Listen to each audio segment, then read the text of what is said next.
Have you ever looked at a piece of contemporary art and thought, how is this art? Why am I watching 42 minutes of low-res waves? What's on his head? What are they doing? In this series, we'll ask the art questions people are usually too embarrassed to ask. Welcome to Art Decoder by CIFRA.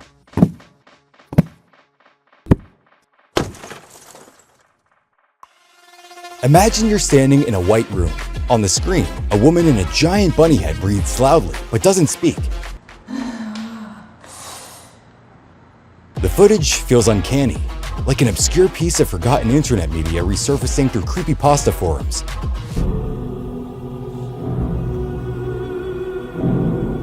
Why are you wearing that stupid man suit? You either pretend you understand it, or become violently anti-contemporary art, and it's valid. Contemporary art rarely spells things out. It offers a clue and asks you to do the rest. But what if contemporary art becomes interesting once someone gives you the key? So, instead of dismissing the bunny as absurd, let's decode contemporary art together so you could stop worrying and fall in love with it. We'll go with the rabbit as our test subject.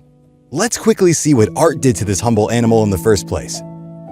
At first, the rabbit is just a 2D motif, a symbol. You find hares and rabbits in ancient signs, amulets, coins, ceramics, ornaments, and cathedral details.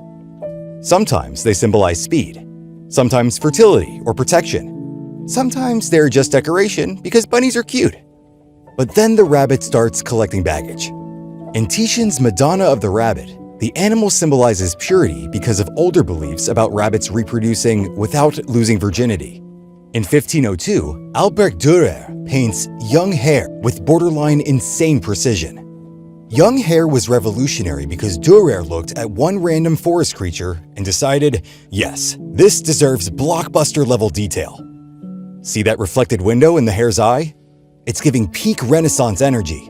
Observing the situation so hard you accidentally invent realism. Later, in modern art, the rabbit got, let's say, deconstructed. The rabbit is now a mirror of our anxieties, a small, trembling being in a violent world. Things escalate quickly. In 1965, Joseph Beuys performs How to Explain Pictures to a Dead Hare. He covers his head in honey and gold leaf, carries a dead hare around the gallery, and explains artworks to it. It challenges the idea that art can be fully understood through language, suggesting that explanation often fails where experience begins. This is the moment the rabbit fully loses its innocence. It is no longer a cute animal, or a naturalistic study, or a religious symbol. It becomes a philosophical prop, a stand-in for much bigger questions. Later, this piece was reperformed by Marina Abramović at the Guggenheim. A very postmodern thing to do. This is where contemporary art starts to feel challenging, but also interesting. Brian O'Doherty famously wrote about the gallery as the white cube. Not a neutral room, but a meaning machine. A chair in your kitchen is furniture. A chair in a gallery may become a statement about the body, labor, class, or colonialism. Arthur Danto gives us another useful key. Art is not defined only by how it looks. Art is embodied meaning. This is why Jeff Koons' shiny stainless steel rabbit can look like a toy, but that surface is just rage bait. The real artwork is the whole ecosystem behind it. Desire, branding, money, pop culture, and the absurd logic of a market that can turn cute bunny goes chrome into millions. You have it, sir. $18 million. You don't even need the full rabbit anymore. Ears are enough. A silhouette is enough. A costume head is enough. Your brain fills in the rest. Rabbit becomes code. And contemporary art doesn't even need a real rabbit. It can invent one. Eduardo Katz did exactly that with Alba, a fluorescent, genetically modified rabbit that sparked major controversy. Now, artists could build biological life from scratch. And this brings us back to the bunny head. In Katarzyna Kozira's Casting NY, the bunny head is not just a costume.